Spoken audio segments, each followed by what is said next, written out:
This was going to be a video where I spoke about my lack of interest in playing the game romantically. But upon further introspection, I have found that it has its use.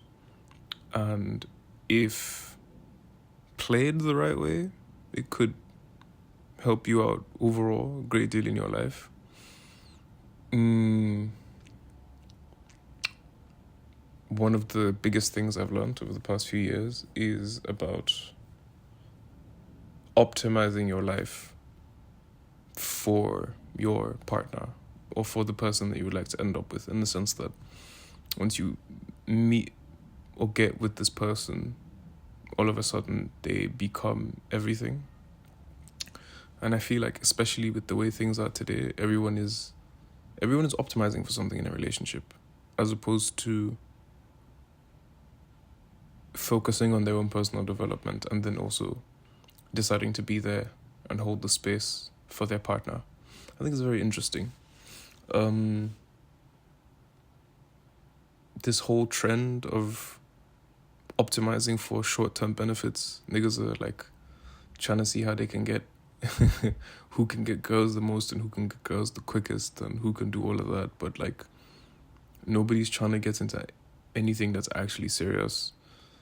And I found that is an incredible waste of my time, because what do you mean I'm going to spend 20 minutes curating this Hinge profile and showing that I'm someone who I'm not, purely for the sake of picking up some girl for the night? Like, what is that anyway?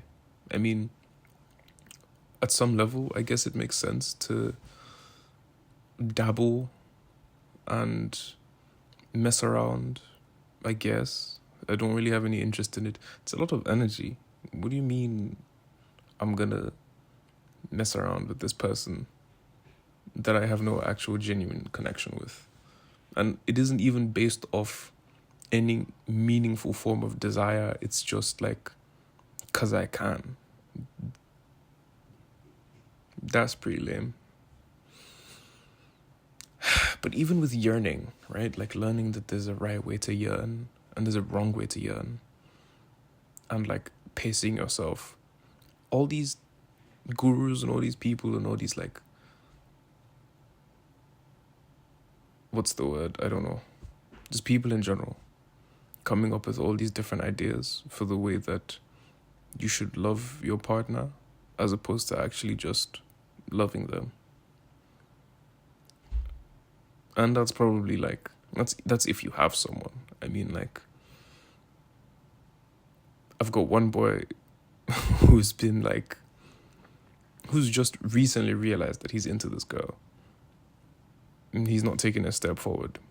But it's because he has no in, which isn't true. He's going to see this, by the way. And it's whatever. It's not true, because we can all tell from the way she looks at him and the way that she is when she's just with him. But he doesn't know how to take a step towards that because he's overthinking it. I've got another boy, and I wonder every time I see his TikTok reposts, I'm like, who fucking hurt you? It's not that bad, but it might be. I mean, I remember when I was like on this on and off thing with my ex for like 6 years. That was terrible. And I would like clockwork, I would know every now and then when she would pop back into my life to fuck shit up once I decided to pick myself. Now that I'm older, I think I understand. The major issue with that relationship in itself was that when she would come back into my life, I would pick her and stop picking me. And I don't know, I feel like nobody really gives you this, nobody really tells you this shit. You just have to sort of figure it out after you've experienced enough pain. But that's even in the case that the person somewhat considers your feelings, right? A month ago, I called one of my boys back home that I haven't spoken to in a while. And he's like, yeah, my girl cheated on me. And it was a particularly horrid story. It was very interesting. I'll say that a lot. When I say that, it's not like... It's interesting to me, but I'm just somewhat apathetic towards the whole thing, except I'm apathetic to the situation and I'm sympathetic to the person affected. Yeah. Anyway, one of the ways he found out was she was sexting this one nigga. It was really funny because it's not funny, it's actually really sad. She sent my boy nudes that she had sent to this nigga 3 months prior.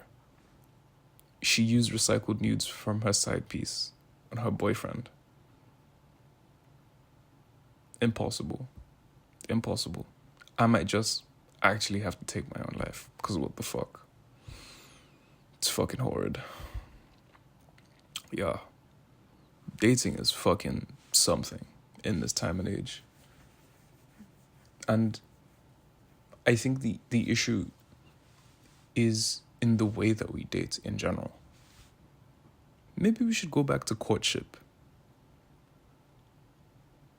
But even then, like, I called my mom 2 weeks ago, a week and a half ago. I called her because I'm trying to understand, like, how do you deal with women? And I go, Mumsy, like, when my old man was moving to you, did you make it hard for him? And she's like, yeah, I made it hard for him. I go, why did you make it hard for him? She's like, yeah, you know how we girls are. Sometimes we can be stubborn. What do you mean? What do you mean you made a conscious decision to just make it hard for him? And then he had to just keep going all day, every day, and like keep trying. And it wasn't even that he didn't have girls at the time. Like, he was seeing this one girl. I remember he was out of town. He told me the story, obviously. This was before I was born now. He was out of town. My mom's over at his, and his cleaners have come over to clean his house. And the girl he was seeing at the time has just come back from a trip. So she pulls up to the yard. She walks in. She sees the cleaners. The cleaners know her. She sees my mom sat down on the couch. This is when my parents were just friends. And she's like, who the fuck are you? Like, why are you here? Yada, yada. And my mom's like, oh, shit, you must be so-and-so's girl. Like, oh, lovely to meet you. Like, I just came to chill because, like, the cleaners were over and he didn't want them to be alone in the house since he wasn't around. So I came through to be with them and, like, make sure that they don't do anything crazy. And I remember thinking, damn, that's kind of crazy. Because beyond this one woman that he was seeing, there were also a bunch of other women in his life. And you made a conscious decision to make it harder for him to, at some level, frustrate his efforts. Why? Why would you do that? I should probably call her and ask her why. I mean, she sort of told me, but I guess it was all part of the vetting process. She was like, fuck, this is so... Okay, baseline. I've spent the past, 3 years breaking a lot of shit down in terms of, religion, relationships, gender roles, all of these things. I'd like to say that I've come a long way from where I started off. And now it seems to be that I'm coming back to the point where it's like, as a man, you should do this, and as a woman, you should do this, which is pretty lame when you think about it, but it's also very interesting. I had asked my ex about this a few days ago, and I was like, hey, I vaguely remember when we were together, you were always trying to get me to do things. You were always trying to get me to, take control and to lead. And then it hit me. My biggest problem was that I just stopped trying to take control because I was so concerned about how that would make the other person feel, as opposed to providing guidance for this person that was asking for guidance because they didn't want to be in a position where they would have to take control and make all the decisions themselves. And then I was like, So she's like, she's telling me about this. She's like, yeah, there's like lots of times I tried to get you to do these things and you didn't really want to do them because you were always so concerned about like what I wanted, whereas I wanted you to make the decision. But like in the relationship, this isn't some shit that I could have figured out. This is like months later, I'm sat down thinking about it and then I'm asking questions and I'm like, hey, did you notice this? And she's like, oh yeah. And it's like, oh wow, okay.